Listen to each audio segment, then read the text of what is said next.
Join the National Bone Marrow Transplant Link September 20th at noon Eastern for a free call-in lunch and learn regarding pediatric cancer and blood cancer updates as we commemorate Blood Cancer Awareness Month.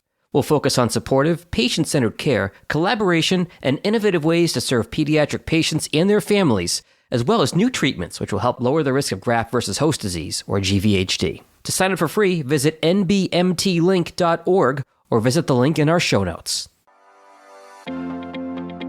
Welcome to Marrow Masters Season 11, sponsored by the Leukemia and Lymphoma Society and Sanofi.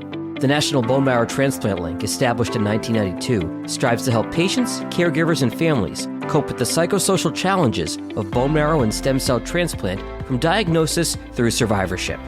Season 11 of our show focuses on thriving in survivorship.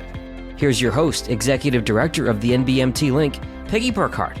Welcome, everyone. Today, we have Mike Rubin of Seattle with us. Mike is a survivor who had a bone marrow transplant way back in 1987 at the tender age of 24. Mike is currently a director of philanthropic gifts at the Fred Hutch Cancer Center. Mike raises money in order to help cancer researchers and clinicians save lives. But that was not Mike's original career plan before his diagnosis hijacked his expectations. But I'm going to let Mike share his story. Hello, Mike. Thank you for being with us today. Thank you, Peggy. Happy to be here with you. So, Mike, tell us about life at diagnosis and what exactly happened. I was in college and I would come home from a night of carousing with my buddies, unexpectedly bruised in various places. And when I shared that with my mom, she said, "Honey, that's not right." And I went to go see my, maybe not coincidentally, my father's, one of his college roommates was a hematologist. And he looked at my blood and marrow and turned kind of gray when he saw it. And I had an unclear diagnosis for a while. I was called idiopathic thrombocytic pena purpura, which means low platelets, but we don't know why. And went through a lot of ringers, I would say. I was on high-dose prednisone for a while. I went to Dana-Farber. I went to Mayo Clinic. I was all over the place looking for a clear diagnosis. But when people looked at me, they said, your myelodysplasia is going to turn into acute leukemia eventually. And when it does, you'll need to go to the Fred Hutch in Seattle. I said, "What is that?" I had never heard of it before. I did go to Dana-Farber.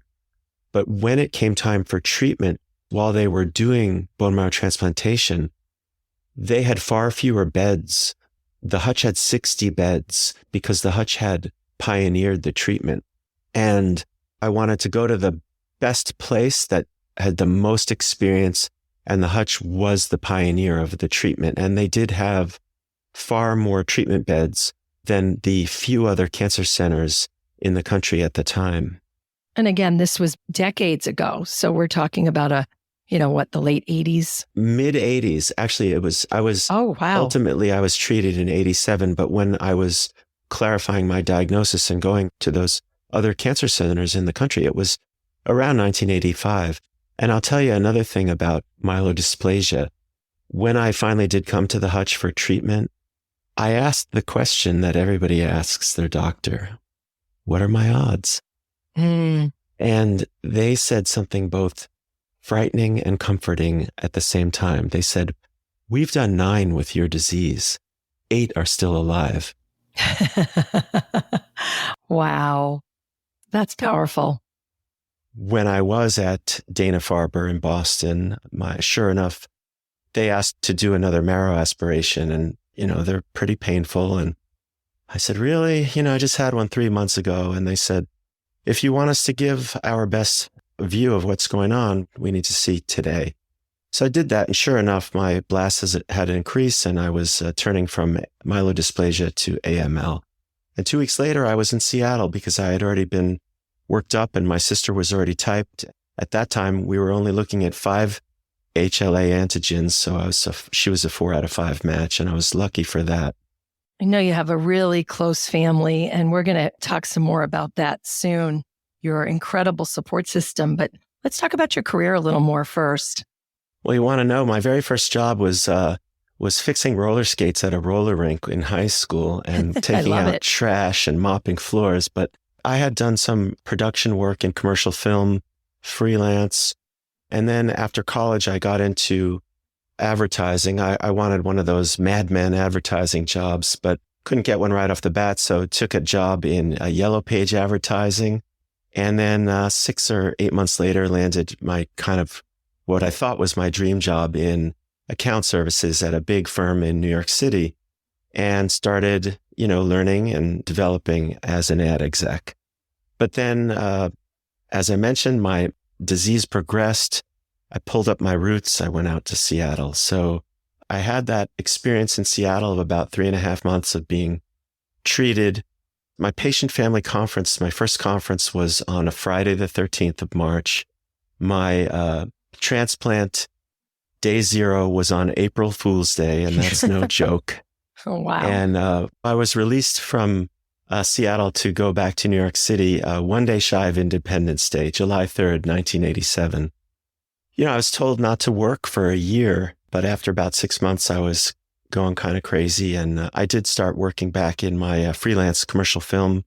It was when I was working so hard, 16 hours a day and, working in dicey situations at all hours of the day or night and getting paid $50 or $100 for my work and laying in bed at night thinking I'm going to wake up and do this again tomorrow. And what did I do today? I helped get a good shot of a Miller beer bottle. And that rang kind of hollow. Yeah. So I was really impressed with the nursing care at the Hutch. I think nurses are a very special breed. So I did enroll in nursing school at NYU Nursing School. And I did 2 years there. And believe me, organic chemistry for nurses is tough. And I was having a hard time. But what happened was I did a med-surg rotation and I was in the hospital setting and I still felt immunocompromised. I still felt not ready for that. So I bailed on NYU nursing and I bailed on New York City, and I picked up and I took my 2 cats and moved out to Seattle and didn't really know what I was going to do. My sister, my younger sister, my donor sister, was living there, and she's kind of an environmentalist. And we lived together for a little while, and she connected me with some people, and I fell into working at a whole grain, collectively run organic bakery. Really? Yeah, became an owner and had this really honest, healing, satisfying, grounding work of starting with yeast flour water and ending with bread and dusting yourself off and, working really hard, physical work. Everything was hand done. Wow. And really, it served a great purpose in my life, which was just to get grounded and to take stock of what's important, because I really did feel derailed being in my mid-20s and, thinking I'm going to have this path. And I was sort of carving my own path because I was interested in art and I was interested in marketing and I'm interested in, the meaning of words. And so advertising was a thing, but the baking served this purpose of healing. And it also let time go by, the time that I needed to stop feeling like the other shoe was going to drop any day. Time needed to not think about relapse all the time, not always think that a headache is a brain tumor, not just a headache. And eventually, I kept looking over my shoulder and the shoe didn't drop. I thought, well, Mike, what are you going to do? You can't earn $6.75 an hour your whole life, As relaxing and wonderful as your job was. Exactly. Well, it was like, I didn't think that I had a future when I started the bakery work. So I wasn't going to have a career that was future oriented. It was very in the now. But when I realized there was a future to be had, I wanted to develop myself. And I said to myself, Mike, you're a smart guy. Well, I had a mentor who was a lawyer fundraiser. And so I kind of modeled my next steps after him. And I did go to law school. Let me ask you though, Mike, I don't think I've ever really talked to anyone that I just love what you just said about letting the baking fill the gap, being what you needed in the now, in the moment. I think that is just a tremendous thought for all of us. Sometimes just taking a breath and doing what you need to do for yourself, not worrying about the future, just worrying about the here and now. I really applaud you for that. move because it may have saved your life. Yeah, it may have saved my sanity or my life. Yes. Yeah. Definitely your sanity. I think it certainly was a step on the rung of the ladder toward finding meaning. It was a major step, a major transition from a life that I thought I was going to have to a life that presented itself to me and said to me, you should think about walking down this path. Sure. At least for a bit. So your sister was in Seattle, and I just love, she was your donor. Did you move to Seattle because she was there? Was that a big part of your reason? Yeah, I actually skipped over a part of this story. I had been to Seattle twice or 3 times total before moving. A buddy of mine from college moved there, so I visited and I loved it. And during my nursing school days, I did write a pretty good letter to the head of nursing and said, you guys should hire me as a nursing student, the head of nursing at Fred Hutch. Okay. And they had never had any nursing students before, and I don't think they've ever had any to this day. But they did hire me because I was 2 years into my 4-year baccalaureate in nursing. And I picked up the cats and I moved to Seattle temporarily over the summer to work on the transplant unit with the nurses, doing all the things nurses do except for dispensing medication. And it freaked me out.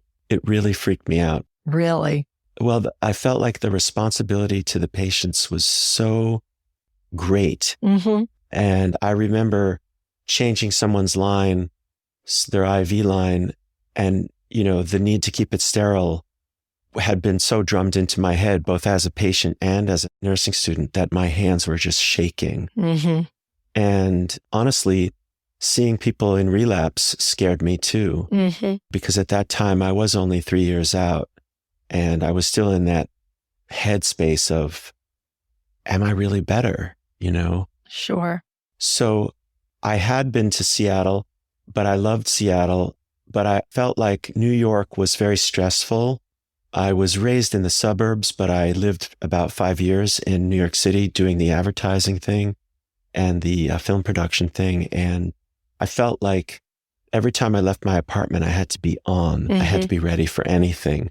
And I felt like even the dirt in Central Park was dirty. And I needed a change. So I bailed on New York, even though I still feel like a New Yorker. And even though I feel like I'll have my ashes spread somewhere up in the Northeast, because it does still feel like my home, even after having lived in the Seattle area for almost 35 years. Yeah. I'm a New Yorker too. It never leaves you. Yeah. So yeah, I thought Seattle, wow, I got my life there. I love if you've ever been to Seattle, we've got mountains, we've got water, we've got temperate climb, we've got delicious air when there's not wildfire smoke. Sure. It's really a lovely place to be. And I think I was more open to being here as a healing human, as a human who was maybe a little bit less willing to put up with the stress of New York for the benefits that, and don't get me wrong, I think New York is the greatest city in the world. And there's nothing like the energy and the buzz and the culture and the vibrancy of it. But for me, what I needed was more serenity. So Seattle provided that. It was what you needed again. That seems to be a theme here. So Mike, before we jump into your incredible role at the Fred Hutch, I really loved how close your family is and how it became your family's diagnosis. Will you touch on just the role your family played in everything? Sure. Yeah. I had already come from a pretty close family.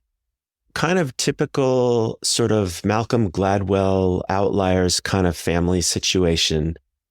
Grandparents were immigrants from Eastern Europe, orphaned grandfather, not speaking English, made good, father, silver spoon, Ivy League education, finance guy in New York City, just very successful and, such a great provider, and mom who was devoted to raising her 3 kids. The dean of Princeton had to give them permission to get married. Her father made her promise she would finish college because she was married at 19. Well, So my mom became a guidance counselor who worked with special needs kids, and she was a family therapist and a certified social worker. wow. And so they had this sort of like two pieces of a puzzle made this really dynamic whole, with Dad leaving the house at 6:20 every morning, either in the car or on the Long Island Railroad. Coming home, we would wait dinner for him. But I got a lot of qualities from both of those different kinds of parents. And I'm the only boy of three kids, and I have two sisters, one older, one younger. And so I think as the only boy, I had kind of a favored position. It was pretty idyllic, not to say that I wasn't a troubled teen and didn't run away from home once or twice and get into trouble, but I felt like very supported by my mom in one way and my dad in another. And my sisters and I are very close because the age difference is only 5 years between the three of us. Mm-hmm. So when this big thing happened to me, and my sister was my donor, of course, my older sister was sorry that she couldn't be my donor, but she was a platelet donor during the treatment. The hutch requires you to have a care partner. And my mom picked up and took a leave and stayed out in Seattle with me for the 3.5 months we were out there. My sister took a semester off her college experience. And my dad and my other sister did a lot of weekend commuting out to Seattle to be with me. I had visits from a dear uncle and his partner. I had a visit from a dear high school friend. And so I had a great send-off when I was leaving for Seattle from a group who created an MVP award for me as the inaugural winner of it. Aw. It really brought out the best in a lot of people. But my mom used to talk about, and I think it's not uncommon to refer to the family, the extended family of friends and family and connections as a constellation. Mm-hmm. And my constellation got a lot brighter during that time. Yeah. Wow. You were very lucky to have that constellation for sure. For sure. So let's get to the meat of it here. This season is about survivors who thrive and what they end up doing in their survivorship. So let's talk about how you ended up at the Hutch. When I moved to Seattle a few years after my treatment, I wanted to find a way to give back. And I participated in a support group that was run by another bone marrow transplant alumni named Percy Randall, who started the pastoral care program at the Hutch. And Percy ran a group, and I enjoyed participating in that. And then there were also volunteer opportunities where volunteers acted as sort of concierge in the clinic, where greeting people and maybe handing out free baseball tickets and orienting people to the city and bus schedules or whatnot. So I did that for a while too. And I just really always wanted to give back. Really felt very grateful for my good outcome. I was very aware that at that time there were as many bad outcomes as there were good. And I felt really lucky. I guess that's when I started to feel this sort of calling that the Hutch was choosing me to help others the way it helped me. And so I did those volunteer roles for a while. And then during law school, I didn't really go to law school thinking I wanted to be a lawyer. I just thought that it was a good credential and a good jumpstart out of being a baker into a realm of possibilities that could earn me a living wage. Okay. And it was during law school, clerking for various small firms and realizing that I wasn't going to get one of the 3 good environmental law jobs in the country, and connecting with this mentor who was a fundraiser lawyer. And I thought, well, that could be really interesting work for me and a good way for me to give back, because I don't have a mind for science. I tried nursing and that didn't work for me. So what about this fundraising thing? I'm a pretty people-oriented person. Through my mom's social work gene, I think that I really enjoy talking to people and figuring out people and their motivations. And I thought I would try fundraising. So again, I wrote a good letter and wheedled my way into the development department at the Fred Hutch on a contract basis. And then the rest is history. Basically, just told the VP that I really was interested in major gift work. And he said, what makes you think you would be good at that? And long story short, I started doing it. And I knew it was for me when the first call I went on to see a client with a director at that time, she took me along, to help mentor me and train me. And we visited a woman who was living in a retirement community. And this was back in the early 2000s. And she was quite old, probably in her mid-90s at the time. Okay. So when she started telling stories about taking a rowboat out into the Puget Sound in order to drink bathtub gin because it was under prohibition, Wow. I just loved hearing that kind of technicolor nugget from someone's life. Mm-hmm. And I just really enjoyed and enjoy the puzzle of understanding people and their motivations to give, to be philanthropic. And so I think it's because I'm doing something that I really love. It's not rocket science, but I guess I have the development gene. Mm-hmm. So it's very enjoyable for me. It's very gratifying. And so the work I do now is I continue to do the same work. I try to raise major gifts. Major gifts of the Hutch have changed from 10,000 back in the bathtub gin days to 100,000 now. And I'm really proud to have secured almost 10 endowed chairs for the Hutch out of 39. Wow. Congratulations. That are currently in place. Yeah, it's been really, really fun. And I had a great experience just a few weeks ago with a donor who said, I am so happy to be making this gift. And I thought, wow, that is just music to my ears. Mm-hmm. Because that's what we want. That's what we want, people to feel good about giving. Oh, so true. And what was that person's story? Can you elaborate a little bit? Of course, without saying names. He had been a longtime supporter in another family-oriented relationship. Wife and daughters were involved. Now daughters are grown and have kids of their own. And was very motivated to do something that would leave a legacy. So as you know, an endowment is a gift that's made in perpetuity and the proceeds are spent. So that fund will be at the Hutch as long as the Hutch is there.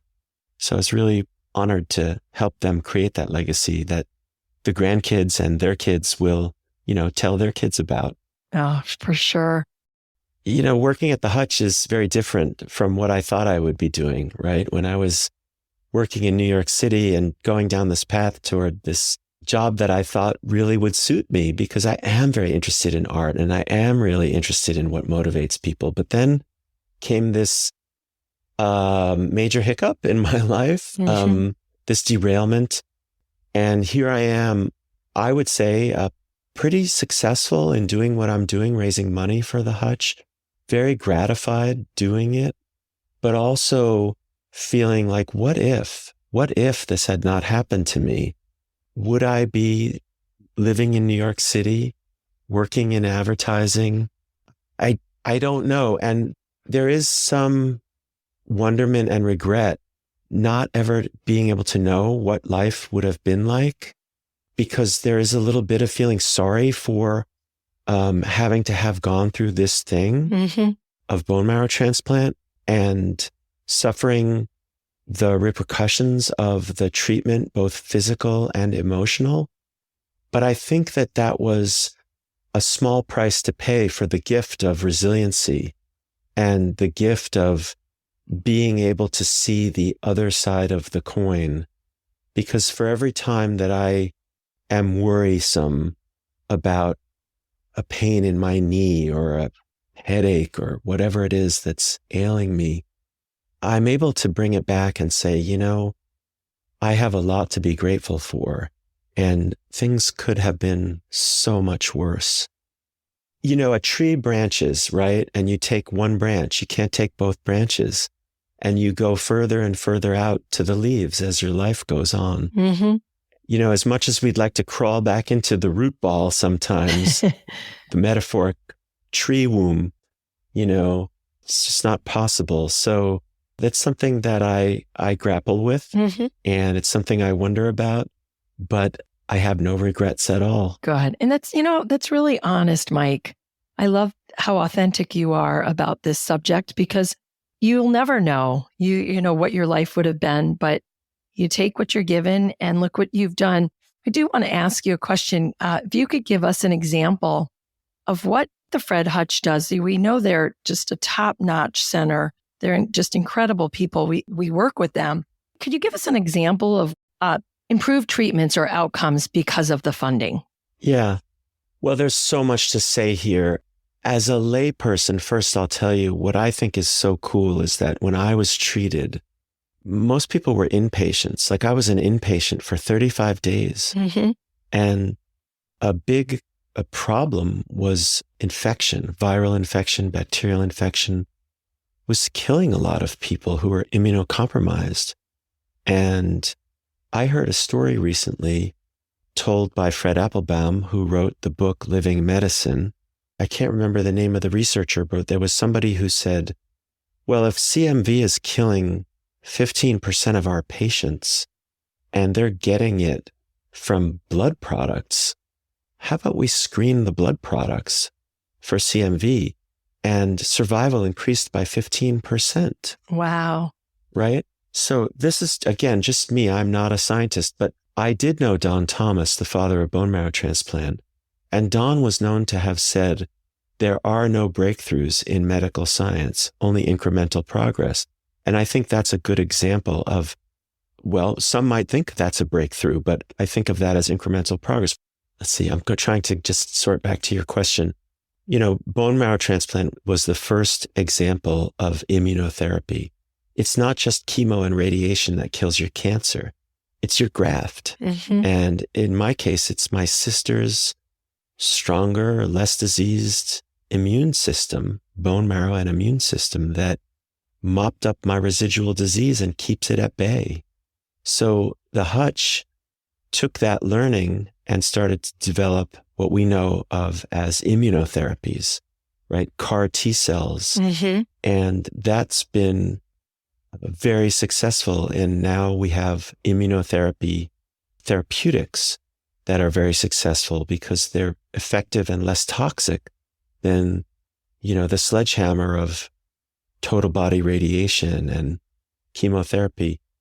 And so now I think the great thing that the Hutch is really trying to do is build on its success in immunotherapy in the liquid tumor arena into the solid tumor arena, right? Because so many more people are affected by prostate cancer, lung cancer, breast cancer, GI cancers.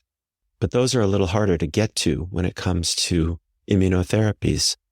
So the Hutch is really trying to use private funding to enhance its work in, the catchphrase precision oncology. It's a very broad term, but it basically means understanding your disease specifically, right down to your tumor's genotype in order to treat it more precisely. And more precisely means hopefully more effectively and with less side effects. Because, boy, how many people have gotten through transplant and said, man, I don't know if I'm better off because I've got some pretty bad side effects from this. Mm-hmm. So that's also, a huge goal at the Hutch is constantly refining treatments to make life after cancer a little bit less like life with cancer or fill in the blank with another ailment, Absolutely. Well, Mike, we are so glad that you are doing so well and helping so many people in the future. And it has just been such a pleasure to talk to you. As we wrap things up, is there any tips or anything you want to share with our listeners, our newbies maybe that are trying to navigate survivorship? Well, there are a lot of things I want to say actually, but I feel a need to call out nurses as a special breed of people.